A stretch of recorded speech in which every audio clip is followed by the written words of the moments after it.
Yuni Shara murka, tempuh jalur hukum kala diisukan selingkuhan Irwan Musri. Maya Estianty santai. Isu lama soal dugaan perselingkuhan kembali menyeret nama Yuni Shara. Kali ini, penyanyi senior itu memilih untuk tidak lagi berdiam diri.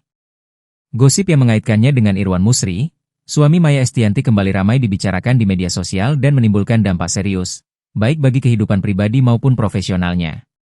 Dengan pengalaman panjang sebagai publik figur, Yuni Shara menilai tudingan tersebut sudah melampaui batas gosip biasa. Ia menegaskan bahwa kabar itu adalah hoaks yang mencemarkan nama baiknya. Karena itulah, Yuni Shara memutuskan mengambil langkah hukum untuk menghentikan penyebaran informasi yang dinilainya menyesatkan. Langkah konkret pun telah diambil. Yuni Shara menunjuk pengacara untuk menindak penyebar hoaks yang mengaitkan dirinya dengan Irwan Musri. Nanti biar Bang Minola yang menjawab semuanya ya. Aku sudah bilang buka aja, kata Yuni Shara, Selasa, 16 Desember 2025, dilansir dari tribunnews.com.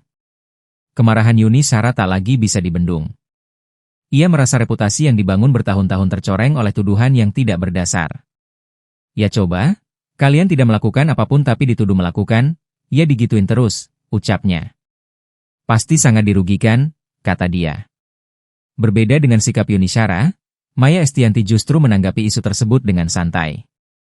Maya Estianty menegaskan bahwa kabar perselingkuhan itu hanyalah gosip liar tanpa fakta yang muncul akibat kesalahpahaman publik. Ia menjelaskan bahwa rumor tersebut bermula ketika dirinya datang ke Malang untuk meninjau PAUD yang dibangun di kawasan Batu, Jawa Timur. Maya Estianty mengaku heran karena dari kunjungan tersebut justru berkembang isu yang tidak masuk akal. Padahal menurut Maya Estianty, tidak ada hubungan pribadi antara suaminya dan Yuni Shara selain sebatas pertemanan dan kegiatan sosial. Ia memang kebetulan sudah dari beberapa tahun lalu Om Irwan mulai support PAUD-nya Tante Yuni, ujar Maya Estianty dalam pernyataannya di kanal YouTube Hermind yang dikutip pada Jumat, 28 Juli 2023. Ia menegaskan bahwa dukungan tersebut murni bentuk kepedulian sosial dan sama sekali tidak mengandung makna lain seperti yang digosipkan. Maya Estianty juga tidak menampik bahwa dirinya dan Yuni Shara memang memiliki hubungan yang cukup dekat. Namun, kedekatan itu ia sebut sebatas relasi pertemanan yang wajar sebagai sesama rekan di industri hiburan. Menurut Maya Estianty, mereka memang kerap bertemu dan makan bersama.